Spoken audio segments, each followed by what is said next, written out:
twongeye kubashimira abakomeje kudukurikirana umunsi ku wundi. Ngewe nitwa Jean Paul Nkundineza. Nubwo iyi modoka ari ya Volcano, ntabwo turi i Kigali nk'uko ariho imenyerewe cyane. Mu mezi yashize imipaka yarafunguwe, umupaka w'u Rwanda n'u Burundi. Volcano itangiza ingendo. Nkuko mubizi tumaze icyumweru muri iki gihugu, twakoze byinshi. Nashaka kumenya urujya n'uruza uko rwifashe ku mipaka.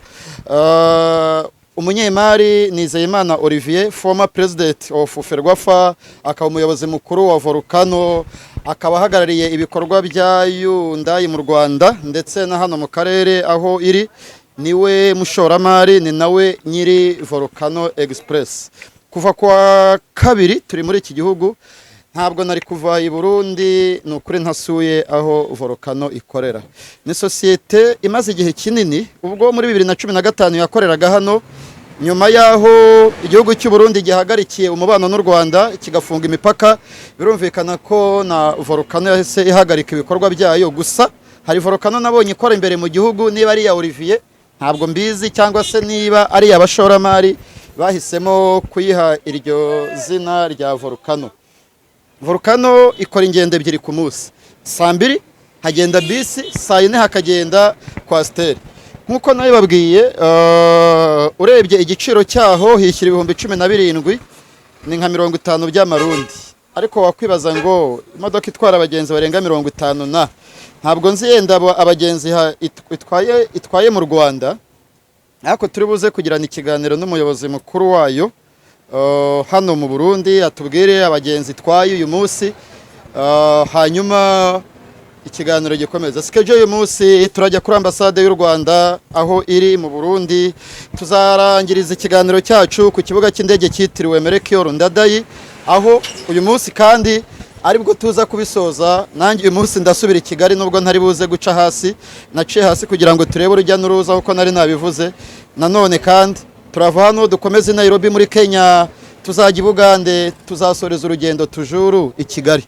Uyu munsi turakora amakuru yo ku muhanda. Uyu munsi turagenda mu mihanda ya Bujumbura, turakora uko dushoboye tubereka ama image uko Bujumbura imeze. Ndinze mpava ntarabona imodoka ifite plaque y'u Rwanda i Kigali, mu gihe buri kilometero ushobora kubona imodoka ifite plaque z'i Burundi. Niba ari uko ari igihugu cyakiriye impunzi nyinshi zahunze imidugararo yabaye muri iki gihugu muri 2015. Ariko urebye urujya n'uruza nta modoka y'u Rwanda ndabona ifite plaque y'u Rwanda. Ariko i Kigali zo ziruzuye. Ngewe ndacyari Jean Paul Nkundineza. Aha tugeze ntabwo mpazi, ariko ndabona ari nka Nyabugogo. Aha tugeze ni he cameraman? Hapa ni wapi? Hano hitwa mu Kigobe, ntabwo ari mu Ngagara.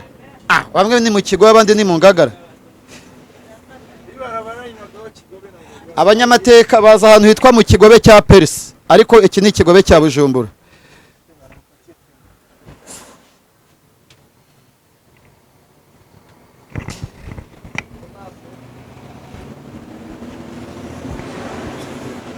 Mu kindi cyiciro tugiye gukoresha umushoferi wa Volcano Express, agiye kwigora aravuga agenda, nubwo ntawe ukora imirimo ibiri yananiye rya tungo, ariko ntabwo ari byinshi. Reka tumuvugishe tumubaze like uko ameze. Express, reka twakire mu kiganiro cy'umwihariko cyo ku muhanda. Murakoze cyane. Twajyaga tuvuga ngo dukora amakuru yo mu muhanda, none dukora yego. Iyo umurundi avuze mu Rwanda turamumenya, ariko nta niyo uvuze ikinyarwanda barakuvumbura. Yes, amazina yawe? Nitwa Gasana Patrice.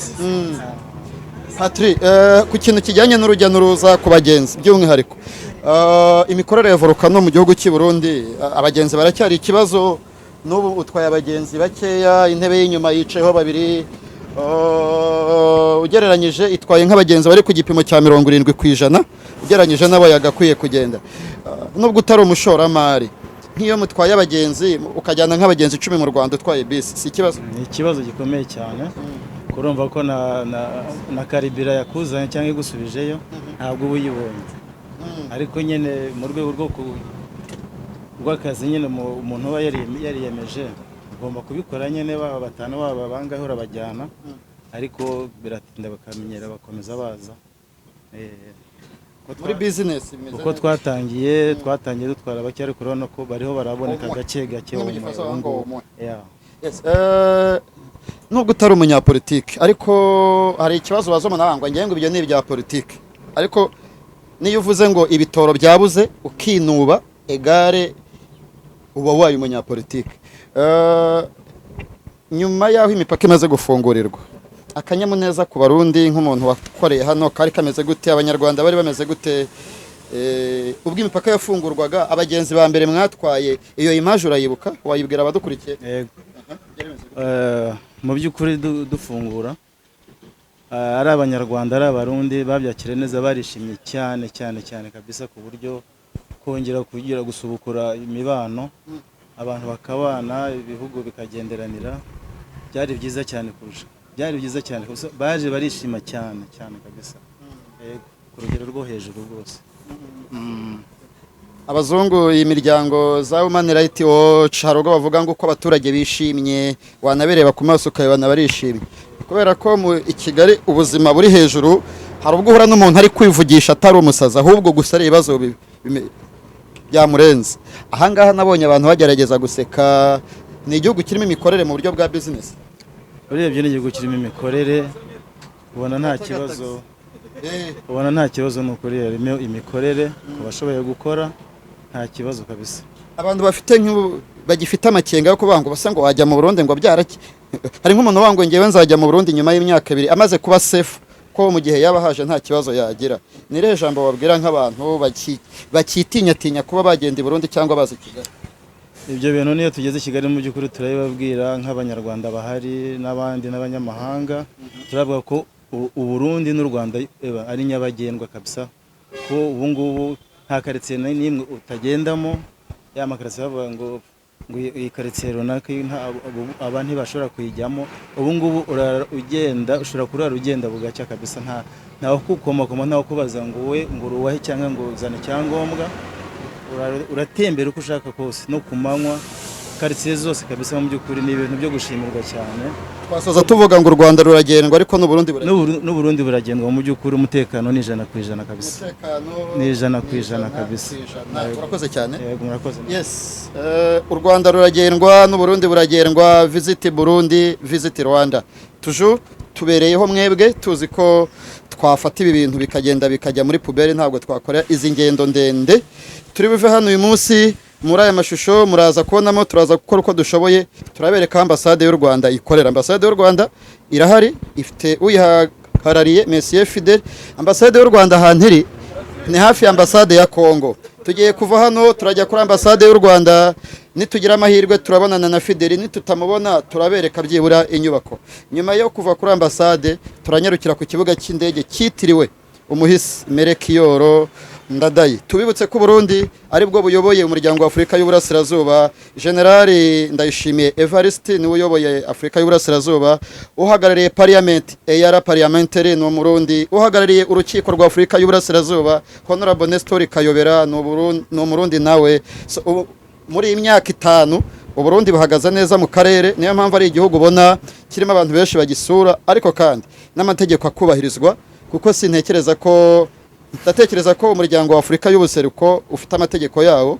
Reka ko amahirwe masa kuri bano bategetsi bayoboye East Africa Community, na amahirwe ni n'umugisha, nta nubwo bikunda kuza kesh. Ubu kugira ngo imyaka 5 nanone nka Evariste azayiyobore, Uburundi bushobora kuzagerwaho yenda atari ukiri perezida, kuko aba baperezida bagenda bahererekanya. Evariste Ndayishimiye yasimbuye Uhuru Kenyatta ubwo yayoboraga umuryango wa Afrika yo mu Burasirazuba, ariko kandi yari na perezida wa Kenya icyo gihe, ahita amusimpura. Ubutaha ntabwo tuzi umuperezida uzaba uyobora East Africa. Wa mugani w'abavuga ngo umoja wetu. Ndacyari Jean Paul Nkundineza, turacyari mu gihugu cy'u Burundi, aho tugeze hano hitwa hengo shefe. Ni wabo w'abantu. Kamenge. Yes, hari ikiganiro nakoze baravuga ngo udukumbuje Burundi. Indirimbo yabo iragira iti Burundi rwacu, iyo Rwanda naye kagira iti Rwanda nziza. Twe turakomeza mu kanya. Imana ibarinde mwese.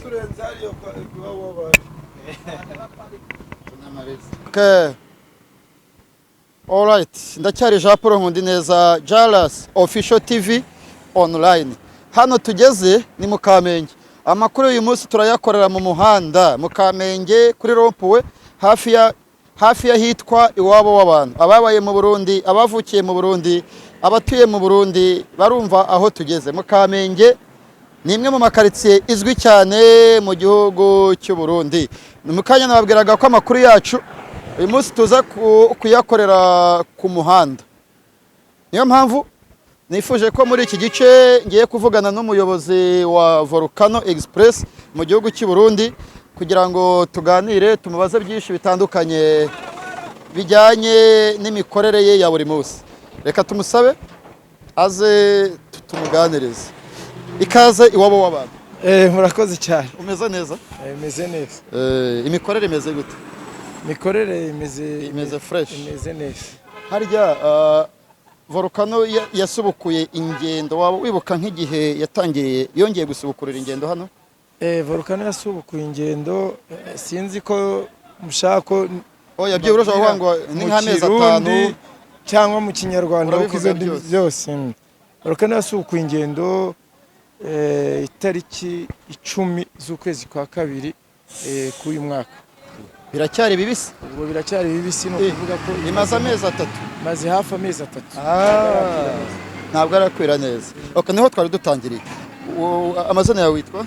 Amazina yanjye nitwa Nirampeba Bagabo Charles. Charles, uri umunyarwanda uri umurundi wa?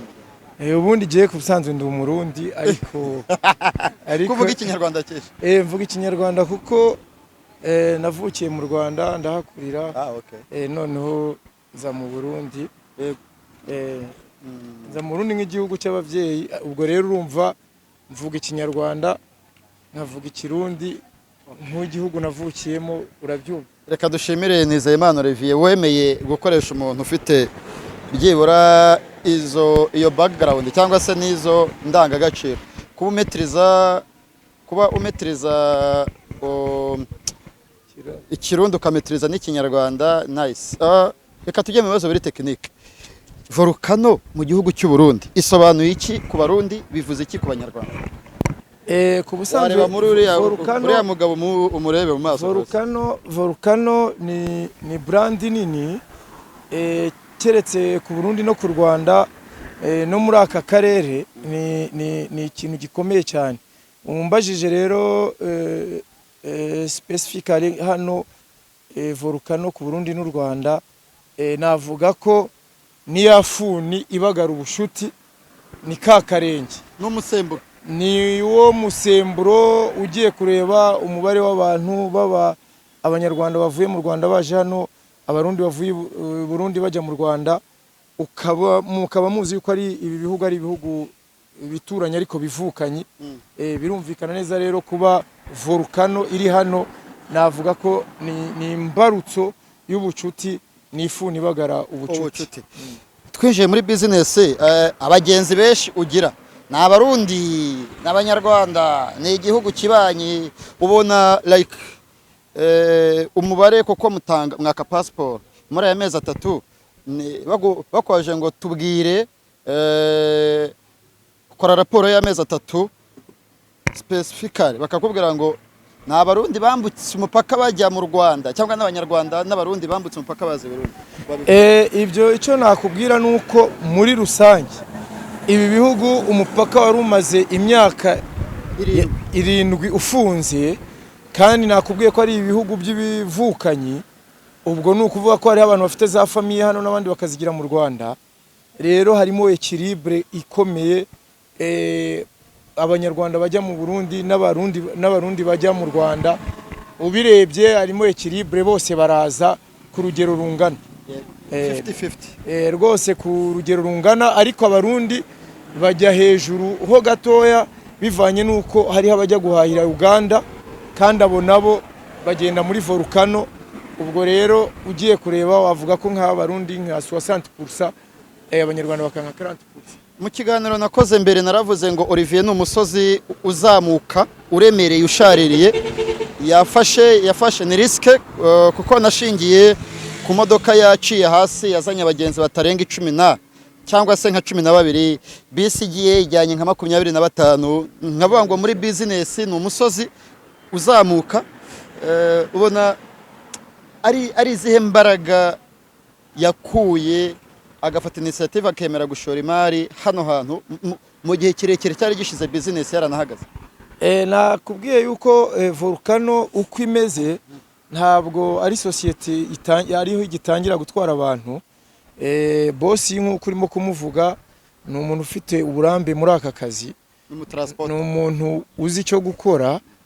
Ubwo rero kuba yarafashe initiative akavuga ati reka dusubire dutangize ingendo za Bujumbura, Kigali, Kampala, arazi igituma kandi nta nubwo yatekereje nabi, kuko hano ni Volcano navuga ko niyo yari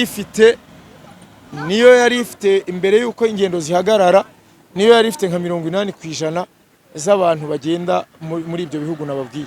Ubwo rero kuba twarasubiye kubitangiza, twarabitangije, abantu uko babibonye hari igihe baboneka n'igihe bataboneka uko abantu ingendo bari barazibagiwe. Ikindi nuko bagira iminsi, noneho hakabaho n'amezi usanga muri aka kazi kacu agoye, harimo n'ukwezi kwa gatanu. Ubwo turimo gutegura neza iki biboneka neza yuko tuzatwara abantu benshi ku rugero rushimishije, tukazamura n'umubare w'imodoka zitwara abantu bava i Bujumbura bajya i Kigali bagakomeza na Kampala. Uyu munsi hagenda zingahe? Ku munsi hagenda imodoka ebyiri, imodoka ya 2:00 hakagenda n'imodoka ya 4:00. Hari inzitizi muri aya mezi umaze kugira z'akazi? Inzitizi ntago zibura, ariko Volcano uko itunganije ni ukuvuga yuko twebwe nta kibazo na kimwe tugira, keretse gusa ko nk'uko wabivuze abantu bataraba benshi. Hariho ibyo dusabwa kugira ngo imodoka zive mu Rwanda zinjire mu Burundi, hariho amakori tugeza kwishyura. Nk'ubu imodoka yose tugeza kwishyura amadolari 72 ku munsi. Ayo madolari 72 rero urabyumva, hariho n'ayandi makori dutanga hano ajyanye n'amaforfeteri n'amataxi asabwa na serase ya komesa, byose turabitanga. Ariko bimwe tugenda tusaba yuko nk'uko nabivuze turi muri East Africa, u Rwanda n'u Burundi ni igihugu kimwe, turabavukanye, ko binashobotse ko ari amafaranga dutanga ku mupaka twayakurwaho, kuko tuba turi au service ya nation y'ibi bihugu byose, tukayakurwaho cyangwa se tutanayakuweho tukayatanga mu marundi, kuko twebwe ntabwo twishyuza mu madolari, tuba turimo kwishyuza mu marundi n'amanyarwanda. Ikindi ntekereza ko kubera ko u Burundi buri muri East Africa, manahoza nabivuga kare, uyu mwanya nibwo buyoboye East Africa yose, usibye Karisa uyobora EABC, urwego rw'abacuruzi bo mu karere ka Afurika y'Uburasirazuba. Karisa umunyarwanda Karisa, ariko abandi bose ni Abarundi. Mu Rwanda ntekereza ko batishyuza Abarundi bakora business batabishyuza mu madolari, ntabwo ariko bimeze. Barayishyuza kuko imodoka ubundi sinzi n'itegeko rijyanye n'iby'imipaka muri East Africa, ariko jewe nk'umunyafurika nta mpamvu yuko niba ari mu Rwanda cyangwa ari muri Uganda cyangwa ari muri Tanzania na Kenya ayo mafaranga yajya yishyuzwa, kuko dufite community imwe, tugize umuryango umwe, dukwiriye nyine ubwo gufungura imbibi abantu bagashobora kugenda nta nzitizi. Gufungura imbibi mu nguni zose, ntibibe muri mpande zimwe ahandi ngo bikomeze kubaho. Ni ukuvuga ko niba tugize umuryango umwe wa East African, twari dukwiriye kubaho nk'abanyafurika bo mu buseruko, sinzi niba ari mu buseruko, Afurika y'ubuseruko, imbibi zikavaho n'ibyo bintu by'amakori menshi n'amatagisi bikavaho, kugira ngo abacuruzi, abashoye imari nk'uko boss yabikoze, bashobore gukora bunguka. Uyu munsi mufite abakozi bangahe n'abakarasi barimo? Hano muri Volcano i Bujumbura ubu ngubu ni ukuvuga ko dufite abakozi 10. Twatangiranye nabo hatabariwemo abashoferi baza buri munsi, kuko hariho 2 barara hano na 2 barara i Kigali. Ubwo twagera ku umubare wa 14. nta ngorane bari bagira mu nzira urabona kera reka nshimire umuyobozi w'iki gihugu General Neva Ndayishimiye kera umupolisi iyo yahagarikaga imodoka mu muhanda umva wabaga witeguye wagendaga witwaje ibifurumba by'amafaranga ugenda umupfumbatisha ntekereza ko byacitse hari umushoferi w'umunyarwanda wari wakubwira ko yenda yaje mu muhanda bakaba baramugoye bakamugora mu buryo bw'akazi bakamufata paka abahaye igiturire oya nta bihari ibyo igihugu ni nyabagendwa nta corruption nta mu nzira twebwe ikibazo cyo giturire nta gihari rwose turimo gukora neza mu bwisanzure ntabwo abapolisi bagora abashoferi ntabwo batugora naho dukorera hariya dukorana neza n'inzego z'umutekano n'abashinzwe iby'ubuyobozi administration locale nta kibazo na kimwe dufite nta kibazo na kimwe dufite ariko natwe nyine nka societe nini tuba dufite ibyangombwa byose nta kibazo kugeza ubu ngubu dufite mu buryo bw'imikorere wihaye evaluation bavuga ko Volcano i Bujumbura muri ku gipimo cya kangahe mu buryo bw'imikorere bwa business muri ku ijana muri kuri 80 muri kuri 50 utunenge turimo nuko nyine abagenzi bataraba urujya n'uruza statistique yenda wakoya nk'amanota utungu utagiye kureba ibyanditse ni ukuvuga yuko mfashe nk'ukwezi kwa kane gusa twatwaye abagenzi bagera kuri 96 bajya Huye dutwara abagenzi 1625 bajya Kigali n'abagenzi 347 bajya Kampala ubwo ugerageje gufata pourcentage impuzandengo wasanga imodoka zacu zagiye zitwara abantu 58 ku munsi ubwo ibyo birakwereka ko nakubwiye ko ariho tugitangira n'amezi atabamo ingendo nyinshi aya ngaya ntuduhagaze ibyo ni imibare ama statistique yo mu kwezi kwa kane ayo kwezi kwa gatanu ntago araboneka ariko dukeka ko turi mu mikorere myiza iri hagati na hagati ariko dutegerezwa gukomeza kuzamuka kuko Volcano ni company ni big brand ni itegerezwa ku ahirimo gukorera hose ibiri hejuru kugira ngo ishobore kunoza imikorere neza ntabwo twasoza tutabajije aho Volcano ikorera abanyarwanda bari mu Rwanda bazashaka kuza gutega Volcano i Bujumbura abarundi hari n'abarundi batazi aho Volcano ikorera hari ubwo tugira ngo nk'umukameramani wanjye ho yari yabababuze kandi ifite gahunda yo kumujyana i Kigali peti imodoka izamusika rwose umukameramani wanjye nashaka kuza i Kigali nzavugana n'ubuyobozi bwa Volcano bumurungike agende amenye Kigali yambwiye ko ataragera Kigali ariko ubwo turi kumwe kandi Burundi buyoboye West Africa tujuru byanze bikunze igihe kimwe azisanga i Kigali noneho twasoza iki kiganiro tujyaho Volcano ikorera tukahabereka ariko yenda ushobora kubivugira hano no tukagenda tukahafata ama image kugira ngo tubereke tuti Volcano ikorera ha igakorana ubundi ikorera he Volcano ikorera hariya bakunda kwita kwa Sioni wa mugwizatunga kwa Rubango Sioni ubwo rero nukuvuga ko niho dufite ibiro bikuru tukagira n'indi agence kuri kote ni Rubangura w'i Kigali ni nk'amakuza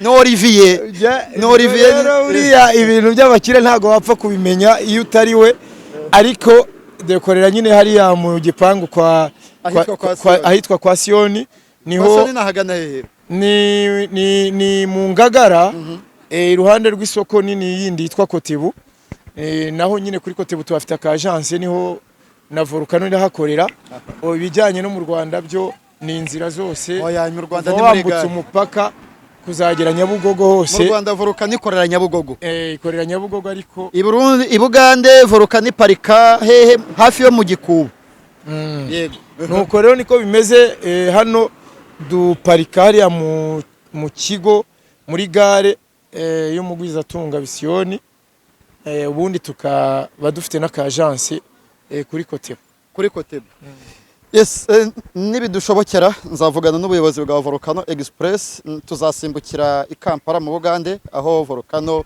ikorera nzatwara Paxi nzatwara Fisi nzatwara Jarasi Paxi se uyobora kwa Sioni Kampala yayishobora ariko Kampala tuzamujyana reka uyu mukamerama ubusazemera agiye yagaruka ha peti unanicanga weye. Okay, karagaciyemo ibiganiro nk'ibi byo ku muhanda niko bigenda. Iki kiganiro turagisoreza ku kibuga cy'indege cyitiriwe Melchior Ndadaye. Nitugira amahirwe turaza gufata amashusho aho ambasade y'u Rwanda ikorera muri iki gihugu, ariko kandi ibyacu biratunkurana hano. Ndikubona umuntu ufite umupira wa Volcano. Amakuru ni meza. Uri umurundi? Ndi umurundi. Uri umwe mu 10. Ndi umwe mu 10. Uri umwe mu 10 wahawe akazi? Nahawe akazi muri Volcano. Wahawe akazi muri Volcano. Aha. Mbese okay, sobanura ku buzima bwawe. Mbere utarabona akazi muri Volcano, uyu munsi ukorera muri Volcano, abanyarwanda baravuga ngo naba boss. Niba ari uko amafaranga y'u Rwanda ari hejuru y'amarundi. Umva, iyo ugiye ahantu bahita baguca amadolari. Buri kintu cyose iyo wumvise uri umunyarwanda barazamura. Donc hari impinduka zabaye ku buzima bwawe bwa minsi yose aho umaze kubonera akazi muri Volcano? Ego, impinduka zirahari. Na hari ingenzi takunze guhura ko bari barafunze, ariko ubu turahura nazo. Akazi kameze neza. Imipaka igifunze, Volcano yarahagaritse imikorere hano. Byari bimeze gute nk'umurundi? Akazi karahagaze, Volcano zarabuze, ariko ubu zaragenda sawa. Yes. Hari imodoka nabonye za Volcano zifite plaque z'i Burundi zikorera imbere mu gihugu. Nazo ni iz'umuguzi atunga w'u Rwanda cyangwa ni iz'abarundi? Ziriya modoka. Ni iz'umuguzi atunga w'u Burundi. Ngo Volcano y'i Burundi, hari Volcano y'u Burundi na Volcano y'u Rwanda. Yego. Abazibona bagira ngo ni za boss wa Volcano. Bavuga ngo ni za Olivier zose. Za Olivier zose. Ariko yabahaye izina. Abakire baramenyana ubwo bavuze ngene babigenje kugira ngo bahana amazina. Ariko yarakwiye gusubirana izina ryiwe. Yarakwiye gusubirana izina ryiwe. Yego. Yes, urakoze cyane. Harya witwa? Nitwa Isayi Imana Irambona, batazira Mapengo. Mapengo. Wakutsanga. Yavuyemo ariko ntaco bitwaye. Ntabwo yavuyemo mu migumu. Oya. Urakoze. Narize ko yavuyemo mu migumu. Nta migumu ko nagiyemo. Ntabwo ubaye warayigiyemo ntabwo tuba twaraguhaye akazi muri Volcano. Nihaye akazi muri Volcano. Mu cyiciro kindi mu mezi ari imbere tuzajya i Kampala mu Bugande na timu nidi ya Jaras Official TV, nabwo tuzaberekaho Volcano iparika. Gusa tubibiye akabanga, Volcano iparika hafi ya Jaguar. Abazi muri Kampala barahaze, hafi ya Jaguar niho iba. Ni muri metero ni nka kilometero, ni nka metero 500 umanuka ujya mu Gikubu. Toujours Volcano ikunda guparika haba amasoko. Sinzi impamvu mugwiza atunga yabise. Umva, iyi modoka ifite plaque z'i Burundi, ni ikamyo nini ya Scania, niryo honi. Iri darapo muri kubona ni iry'u Rwanda. Impamvu rihari, mu minsi ishize muri iki gihugu habaye inama y'abaperezida. Perezida Kagame yitabiriye iyo nama, yaje muri iyi nama, ariko kandi no mu byumweru bishize habaye inama yiga ku mutekano wa Kongo. Uwitwa Guterres yari hano, Dr. Edouard Ngirente, Minisitiri w'Intebe w'u Rwanda, yaje muri iki gihugu. Perezida wa DRC nawe yaraje, n'abandi ba perezida bari hano. Museveni, Yoweri Kaguta Museveni yaje aha. Niyo mpamvu amadarapo ari kuri uyu muhanda. Ariko uyu muhanda muri kubona niwo muhanda ujya mu Rwanda. Uca mu Bugarama ukagenda ukagera ku mupaka wa Kanyaru. Aha turi ni ku nzira ijya mu Rwanda. Ni nkuko nko kuvuga ngo ikiganiro nkikoreye mu Gatsata, havuga ngo uyu muhanda uragenda ukagera i Bugande. Yes, uyu muhanda ujya mu Rwanda, niyo mpamvu twahisemo kuhakorera. Ariko sinacyo gusa, uyu munsi twavuze ko dukora amakuru y'umuhanda. Rimwe na rimwe turuhuka amakuru ya Kigali, nduhukemo n'inkiko gatoya. Ni relax nkuri inkuru zo ku muhanda. Ngewe nitwa toujours Jean Paul Nkundineza, Jaras Official TV. Yes, ikiganiro cy'uyu munsi tugishoreje mu biro bya Volcano. Mu magambo manini Bujumbura, mu magambo mato Kampala, Kigali zirangana. Birumvikana niba abandi inkoko iri iwabo nyine nta kundi. Ubu bashyize hano Kigali hasi bagashyiraho Bujumbura, byaba ibibazo. Impamvu babishyizeho ni uko nyine hano ari i Bujumbura mu Burundi. Agse, urakomeye? Ndakomeye, nawe urakomeye. Uri umwe mu bakozi 10 ba Volcano? Yego. Unakata n'amatike? Yego. Wateja wamekuja? Wamekuja. Ni wengi? Ni wengi. Lakini lakini sio kila siku wanakuja wengi. Okay.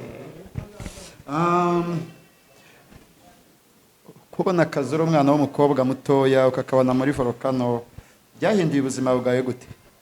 Byahinduye ubuzima bwanje kuko hariho byinshi nshobora kwigurira, nawe uranigurira, nkamenya ko ku kwezi hageze mpembwa nkaronka utuntu n'utundi. Hari ibintu byinshi nigurira cyane. Okay, hari ibintu byinshi wigurira cyane. Izi modoka zikora taxi, iyo abantu babonye volcano ikorera imbere mu gihugu bagira ngo ni nk'iyi volcano ijya mu Rwanda, ariko ntabwo ariko bimeze.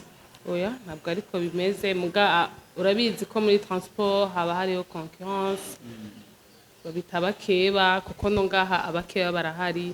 Hari igihe baguma banababwira ko iyi volcano yacu ari ya indi ikorera muri interieur, atari ikorera Kigali Kampala. Yego. Okay. Mu buryo buri serious, nta kampani zitaba zifite uburyo zikora buri ponctuel kweli. Volcano ntabwo ari societe yonyine isohoka igihugu, iza nko ku mwanya wa kangahe muri kampani ziri serious donc zigira ponctuel.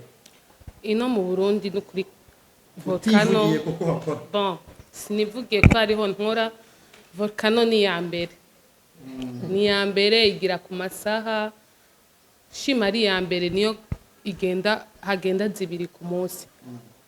Izindi misi yose hagenda zibiri. Yego. Ikibazo nangiye kubaza ndakibaza bose, ariko inzozi zawe ni izihe? Inzozi zanje ni uko mbona ko mu minsi iri imbere ndabona ko tuzoza turapakira imiduga nka 5 ku munsi. Ego, turonka abagenzi benshi bagenda cyane. Cyane. Okay. Kuko iyo mpomvye urumva na boss ntadushimira neza. Ego. Umaze kuza i Kigali? Oya, ntabwo ndazi. Kanyaru. Sharire, wamwumvisha agarukira Kanyaru. Yego. Twagiranye ikiganiro kinini, ariko mu tuntu n'utundi ntabwo nakubajije mu by'ukuri ibiciro by'imodoka zanyu. Umuntu akora reservation gute? Imbuga nkoranyambaga za volcano umuntu ashobora kubukinga akoresheje nka email, ashobora guhamagara kuri telefone, e-branding. Ubundi uko bimeze, yegereza mikoro gatoya. Gutyo. Ubundi uko bimeze muri volcano, hano nakubwiye ko twari tumaze igihe kinini cyane tudakora. Yego, umaze amezi 3, imyaka 8, hafi 8. Ubu rero turimo kubyura tugendera rimwe, twihuta mu bintu byose. Imbuga nkoranyambaga ntago ziratangira gukora neza, ariko turafite amatelefone, WhatsApp. Ubwo kenshi mu kubukinga urahamagara cyangwa ukatwandikira, ariko ikiboneka cyo nuko itike ivana ijya Kigali ari 51 by'amarundi n'ibihumbi 111 kugera Kampala. Rero ugiye kureba umubare ukuntu abantu bigenda, nawe urebye hano abo dutwara nabo abakeba bafite, biraboneka ko turi hejuru, kiretse ko tutaragera ku rugero twifuza, nkuko uwo mugenzi wanjye dukorana arangije kubivuga. Avuze ko inzozi ari imodoka 5 cyangwa zinarenge, cyangwa dupakire Kampala ya direct zacu za direct batarinze guca Kigali cyangwa bahaca ariko bakomeza. Ubwo rero ni ukuvuga ko inzozi ni nyinshi turazifite. Volcano ifite abayitangiye n'izina rinini, barakoze ibyabo. Ubwo nuje wese abakwiriye kuza nyine gushyira umuganda abandi bagejeje, twese tugakomeza kubaka umuryango mugari wa Volcano kugira ngo Volcano ibe brand nini muri East Africa, muri Afrika, pourquoi pas ize mu masosiyete ashobora gukompetanira imikorere y'ibindi bihugu yendikanya nko kwaka amasoko muri Kenya n'ahandi kaba yakwaka n'amasoko rwose, kuko ugiye kubireba nta mpamvu n'imwe birashoboka, ibyangombwa birahari. Dufite abayobozi bumva icyo gutwara abantu, banoroshya imikorere. Ibyo rero ni ukuvuga jewe umbajije inzozi ni ukuzabona ejo cyangwa hirya y'ejo volcano ari brand nini muri Afurika ikorera mu bihugu byinshi, ikava no mu byo gutwara abantu ku ngendo zo hasi kajya mu kirere, ikagera indege ya volcano cyangwa mu mazi, byose birashoboka. Okay. U Rwanda rwimirije imbere abakenyezi muri bano bakozi 10 n'uyu wenyine nabonye w'umukobwa. niwe hari pour moma muri no mwanya, ariko nk'uko ubizi muri volcano ni Kigali barahari ni benshi, na hano twatangiye turi benshi cyane dufite abagide kuko nibo baba muri ako kazi, ariko buhoro buhoro buriya igitsina gore nacyo kizagenda. Uyu ni Iboro ntabwo yemerewe gukora amakosa cyane ngo kuko ari we mukobwa wenyine, ariko kameme byanabaye kugabanya abakozi ntabwo yazamo imbere kuko ari n'umukobwa tujuru. Habayeho kugabanya abakozi kubera yuko ari n'umukobwa, ariko asanzwe anashoboye. Arashoboye ku buryo urumva iyo bagabanyije abakozi ntabwo bagabanya abakozi bashoboye, rero arashoboye ku buryo ntibaza ko ari we habaye yagabanywa kandi aza mu bakozi ba mbere bashoboye akazi. Ariko shari nagize ikibazo ko imodoka ni Kigali abagenzi zibasiga kubera kutubahiriza igihe. Hano igihe cy'abagenzi nacyo kubona abantu donc imodoka zirabasiga bigenda gute abantu batabashije kumenya time kwitike mushyiraho ko uw'imodoka isize adasubizwa. Ubundi uko bimeze twebwe uko dukora muri volcano, nakubwiye ko volcano ari famille, ni umuryango mugari w'abakora muri volcano n'abazigenderamo bose. Ubwo iyo imusize tumushakira ubundi buryo bw'ukuntu tumumuvinga tukamushyira ku wundi munsi no ku yindi tariki no ku yindi saha, noneho agashobora gukomeza urugendo rwe. Ariko ikintu warubajije kirakomeye cyo kubahiriza isaha. Ubundi kenshi hari n'igihe abantu bavuga bati ko mutubahirije isaha, ariko ugasanga ntabwo byavuye kuri twebwe. Urabona ahantu igare dukoreramo irimo n'isoko, hari ubwo usanga abantu bagiye bakarangarira muri ibyo bintu, ugasanga iminota 5 iminota 10 iratakaye. Ariko tubakangurira yuko twubahiriza volcano umwanya, nizo ndangagaciro za volcano biri no mu byatumye yubaka izina. Nta mpamvu yo kutabyubahiriza, ariko muri challenge duhura nazo n'icyo ngicyo usanga kenshi nka hano abantu bava hano, wenda nk'abantu bava mu Rwanda bamaze kumenyera ko umwanya ari umwanya, ariko usanga nk'abahaguruka bava hano cyangwa bava muri Kongo bataragira mu neza akantu ko kubahiriza amasaha ku buryo twese dushobora gukora akazi neza. Yes, mutuntu n'utundi ifite amatsiko, ntabwo uri umunyapolitiki ariko umuturage wo muri aka karere. Nyuma yaho imibano izukiye nyuma y'imyaka 8 imipaka yo hasi ifunze, ubwo muri 2015 hageragerejwe gutembagaza ubutegetsi bwo muri iki gihugu, hakazamo agatotsi. Minisitiri w'intebe Dr. Edouard Ngirente w'u Rwanda aje hano kabiri, neje wenda yari hano muri iki gihugu. Perezida Kagame yaje aha. Wafasha abanyarwanda n'abarundi image y'umukuru w'igihugu cy'u Rwanda ubwo yazaga hano ko hano byari bimeze? Byari bombastic kuko hariya twakoreye kare n'uwo muhanda yaciyeho hajya kuri Ntare Rusatsi ku biro by'umukuru w'igihugu. Amadarapo y'u Rwanda ari muri iki gihugu, ubundi bare 2015 byashoraga ko yari no gutwikwa. Mu by'ukuri afanda za hano my president excellence Paul Kagame, hano byari bimeze gute abaturage? Ubundi nibyo wabivuze neza, je ntagomba muri politike, ariko iyo shusho ariko ko nyine ubwo ntago mbivuga mu munyapolitike, urivuga nka Shari uhari.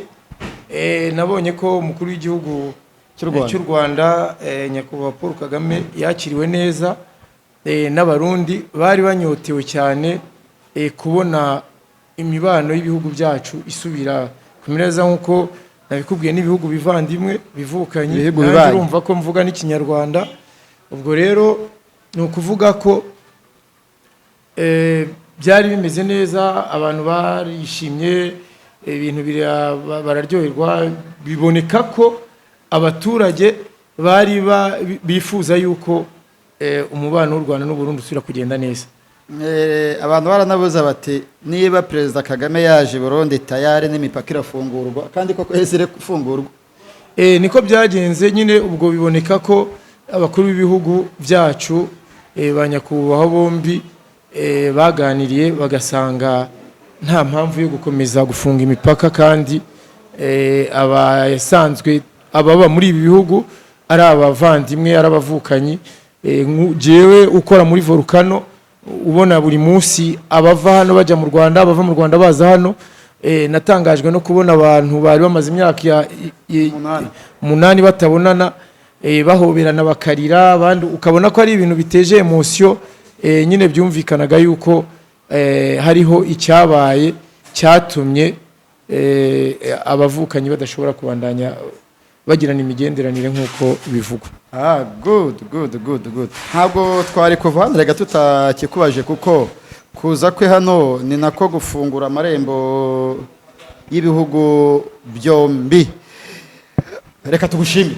Murakoze cyane. Sharire, murakoze kutugendera kandi muzakomeze kuza muri Volcano. Muzagaruke, imiryango irafunguye. Ubutaha tuzajya Kampala tureba aho mukorera. Ubuyobozi bwa Volcano ni bubi itwemerera. Ikiganiro cy'umunsi twibanze kuri transport, by'umwihariko muri Volcano Express, ishami ryayo riri i Bujumbura mu Burundi. Ntabwo nari kuba naraje muri iki gihugu ngo mbe soze urugendo nakoreraga aha ntasuye ibiro bya Volcano i Burundi. Ngewe nitwa Jean Paul Nkundineza. Uyu munsi twari twawuhariye Volcano. Abari badukurikiye ninjye abategura iki kiganiro nakibagejejeho. Toujours ni Jaras Official TV. Imana barinde mwese.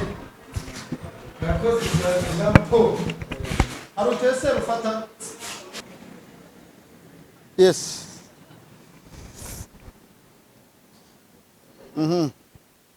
Yes, amakuru yacu arakomeje. Toujours ni Jaras Official TV. Ngewe nitwa Jean Paul Nkundineza.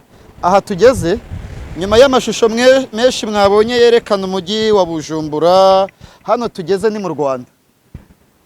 Aha ni mu Rwanda kuko hari ambasade y'u Rwanda iri mu mujyi wa Bujumbura rwagati.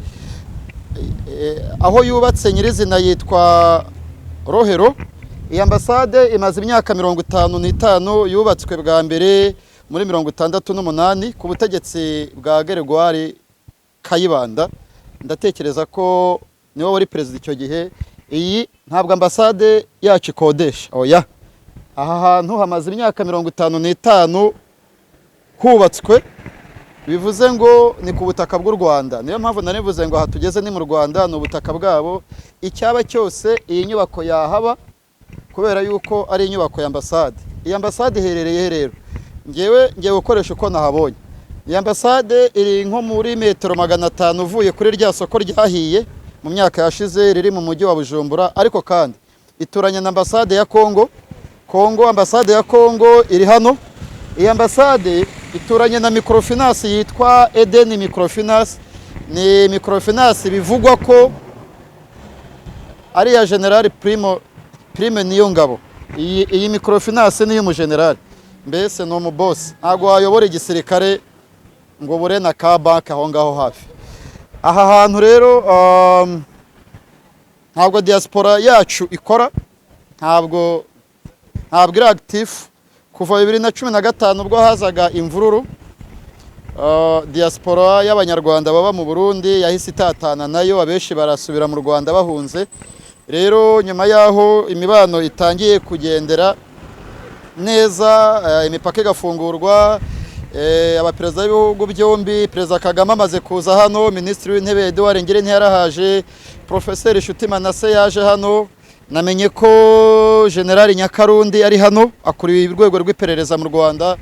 Rero uko nyine biri kuzuka na diaspora turatekereza ko nayo izaba active ikongera ikagaruka. Gusa abanyarwanda iyo bashatse ko abanyarwanda batuye mu Burundi bo umunsi ku wundi baraza bakavuga ko bari muri iki gihugu mu gihe runaka, nanjye narabikoze.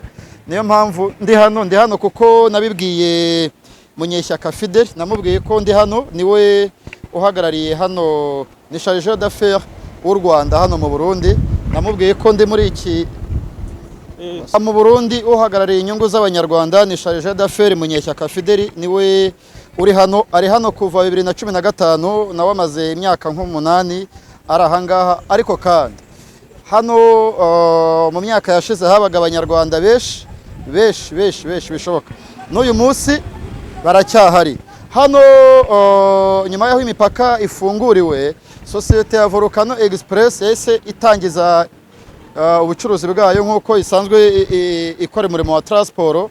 Yahise ifungura ingendo, uyu munsi ikora ingendo 2 ku munsi. Mwabyumvishe ku muyobozi wayo Charles yavuze imikorere yayo. Gusa mbere ya 2015 sosiyete ya Volcano buri saha yaragendaga, abagenzi bari cyari bakeya, birumvikana na amezi 3 imipaka yongeye gufungurwa.